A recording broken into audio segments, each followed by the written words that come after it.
કે મારું પછી વાત કરે છે કે મારા લગ્ન થતા હતા પણ આ મેં જીવ હત્યા જોઈ એટલે હું બધું છોડીને આવતી રહી છું.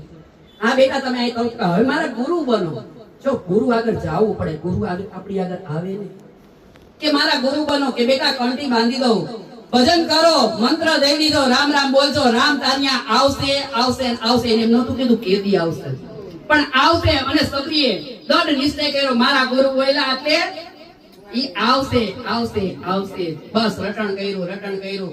જે કાળા વાળ હતા ઈ દોરું છાપરું થઈ ગયું. ત્યાં સુધીમાં એમે ન પૂછ્યું કે ગુરુ હજી કેમ નથી આવ્યા. ગુરુએ શરીર છોડી દીધું અને ભજન કરે છે. રોજ ઝૂંપડી શણગારે, આંગણિયામાં સાથિયા કરે, સરસ મજાના બોર વીણી આવે અને પછી બેસે. હજી રામ આવ્યા ને પણ નિરાશ નથી થતા. લાવ બોર ચાખી જો, આ ખાટું નથી, મારો રામ આવશે તો એને બોર ખાટું લાગશે.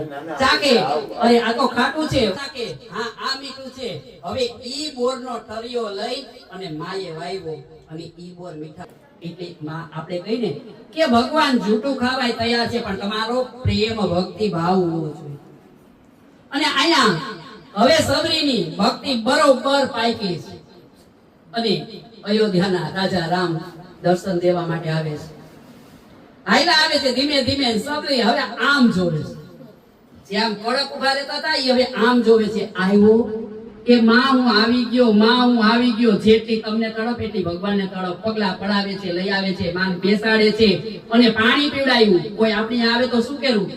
એ જી તારા આંગણિયા એ પૂછીને જે કોઈ આવે રે આવકારો મીઠો આપજે રે જી.